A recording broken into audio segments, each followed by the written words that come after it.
नमस्कार दोस्तों, आज के इस रोमांचक वीडियो में हम बात करेंगे भारत और श्रीलंका के बीच खेले जा रहे दूसरे टेस्ट मैच के चौथे दिन की पूरी हाइलाइट्स के बारे में।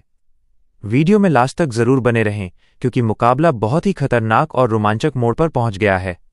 और हाँ, अगर आप हमारे चैनल पर नए हैं तो जल्दी से सब्सक्राइब बटन दबा लें और बेल आइकन भी प्रेस कर दें ताकि आपसे कोई भी अपडेट मिस ना हो। कोलंबो के ऐतिहासिक सिंघली स्पोर्ट्स क्लब मैदान पर भारत और श्रीलंका के बीच खेले जा रहे दूसरे टेस्ट मैच के चौथे दिन का खेल बेहद रोमांचक, नाटकीय और टेस्ट क्रिकेट के बेमिसाल संघर्ष का गवाह बना। पहली पारी में 213 रनों से पिछड़ने और फॉलो ऑन का सामना करने उतरी श्रीलंकाई टीम ने चौथे दिन गजब की वापसी की दास्तान लिखी। चौथे दिन के खेल का हर एक सत्र मोड़, उतार चढ़ाव और सांसें थमा देने वाले पलों से भरा रहा। चाहे वो पहले सत्र में मोहम्मद सिराज का कातिलाना बाउंसर स्पेल और चोटिल होकर मैदान पर गिरना हो, या दूसरे सत्र में पासिंदु सूर्यबंद्रा और कमिंदु मेंडिस के बीच हुई शतकीय काउंटर अटैक साझेदारी, या फिर अंतिम सत्र में कप्तान शुभमन गिल का हवा में तैरता हुआ अविश्वसनीय और जादुई कैच। आइए देखते हैं चौथे दिन के तीनों सत्रों की पूरी और विस्तृत हाइलाइट्स, जिसने इस टेस्ट मैच को पांचवें दिन के लिए एक बेहद खतरनाक मोड़ पर लाकर खड़ा कर दिया है। तीसरे दिन के अंत तक श्रीलंका अपनी पहली पारी में 8 विकेट खोकर 265 रन बना चुका था और वे भारत के 503/9 के विशाल स्कोर से काफी पीछे थे। चौथे दिन की धूप खिली सुबह में खेल का पहला सत्र दर्शकों के लिए उथल-पुथल और बेहतरीन व्यक्तिगत प्रदर्शन का गवाह बना। चौथे दिन के खेल की शुरुआत में श्रीलंकाई टीम की सबसे पहली और मुख्य प्राथमिकता किसी तरह भारतीय टीम की विशालकाय बढ़त को कम करना और खेल में बने रहना था। सुबह की ताजी धूप के बीच भारतीय कप्तान शुभमन गिल ने गेंदबाजी की शुरुआत करने के लिए ऑफ स्पिनर सारांश जैन पर भरोसा जताया। 85वें ओवर में सारांश जैन आक्रमण पर आए और उनके इस पहले ही ओवर से मैदान पर भरपूर ड्रामा देखने को मिला, जब सोनल दिनुशा एलबीडब्ल्यू आउट दिए जाने के बाद डीआरएस लेकर सुरक्षित बच गए। इस बड़े जीवनदान के मिलने के बाद सोनल दिनुशा ने अपनी मानसिकता में जरा भी घबराहट नहीं दिखाई और अगली ही गेंद से अपने आक्रामक तेवर जाहिर कर दिए। 86वें ओवर की चौथी गेंद पर प्रसिद्ध कृष्णा की ऑफ स्टंप के बाहर फेंकी गेंद पर शानदार बाउंड्री के साथ ही सोनल दिनुशा ने अपने करियर का एक और अविश्वसनीय व यादगार शतक पूरा कर लिया।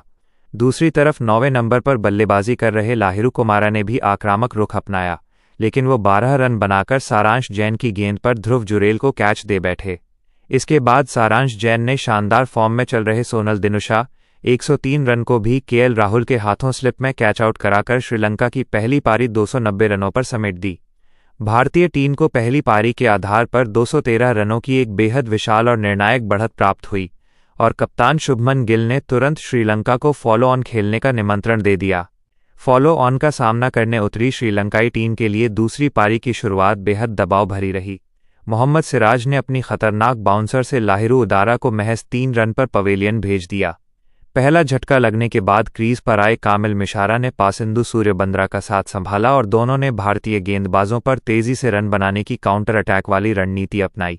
इसी बीच 11वें ओवर में एक बेहद चिंताजनक पल देखने को मिला।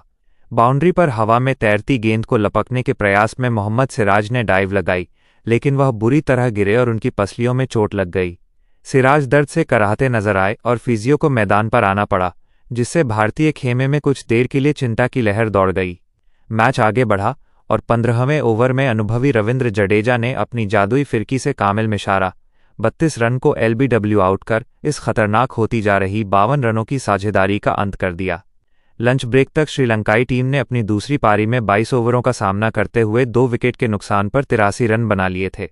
लंच के बाद दूसरे सत्र में कमिंदु मेंडिस ने आते ही सूर्यबंद्रा के साथ मिलकर पारी को संभाला और तेज गेंदबाज प्रसिद्ध कृष्णा को निशाने पर लिया। प्रसिद्ध कृष्णा की शॉर्ट पिच गेंदों पर कमिंदु मेंडिस ने जबरदस्त पुल और हुक शॉट जड़े और अपना एक महत्वपूर्ण अर्धशतक पूरा कर लिया।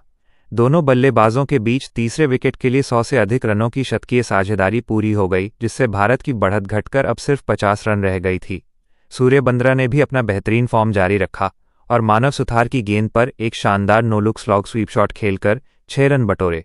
जब मैच पूरी तरह श्रीलंका के पक्ष में झुकता दिख रहा था, तब 44वें ओवर में मैदान पर बड़ा टर्निंग पॉइंट आया। प्रसिद्ध कृष्णा की बाउंसर पर कमिंदु मेंडिस 55 रन ने बड़ा शॉट खेला, लेकिन गेंद हवा में बहुत ऊंची उठ गई। वहां तैनात कप्तान शुभमन गिल ने पीछे की तरफ दौड़ते हुए एक शानदार डाइव लगाई और एक जादुई हैरतंगेज कैच लपक कर इस खतरनाक साझेदारी को तोड़ दिया। चायकाल तक श्रीलंका ने 3 विकेट के नुकसान पर 199 रन बना लिए थे। सूर्यबंद्रा 90 रन बनाकर अपने शतक के बेहद करीब थे। अंतिम सत्र की शुरुआत होते ही श्रीलंकाई टीम का स्कोर दूसरी पारी में 200 रनों के ऐतिहासिक आंकड़े को पार कर गया। कप्तान धनंजय डी सिल्वा ने आते ही आक्रामक इरादे दिखाए और मानव सुथार की गेंद पर क्रीज से बाहर निकलकर एक गगनचुंबी छक्का जड़ दिया। लेकिन अगली ही गेंद पर मानव सुथार ने चालाकी दिखाई। धनंजय डी सिल्वा गेंद को फ्लिक करने के प्रयास में चकमा खा गए और शॉर्ट लेग पर खड़े देवदत्त पडिक्कल ने एक शानदार कैच लपक लिया। धनंजय डी सिल्वा अपने इस शॉट से बेहद निराश दिखे और भारी कदमों से पवेलियन की तरफ लौट गए। इस विकेट ने मैच को एक बार फिर से रोमांचक मोड़ पर ला खड़ा किया है। दोस्तों, चौथे दिन का खेल पूरी तरह से सांसें रोक देने वाला रहा। आपको क्या लगता है, पांचवें दिन कौन सी टीम बाजी मारेगी? हमें कमेंट करके ज़रूर बताएं। जाने से पहले हमारे चैनल को सब्सक्राइब करके ज़रूर जाएं और वीडियो को लाइक और शेयर करना ना भूलें। लास्ट तक बने रहने के लिए आपका बहुत बहुत धन्यवाद। मिलते हैं अगली वीडियो में।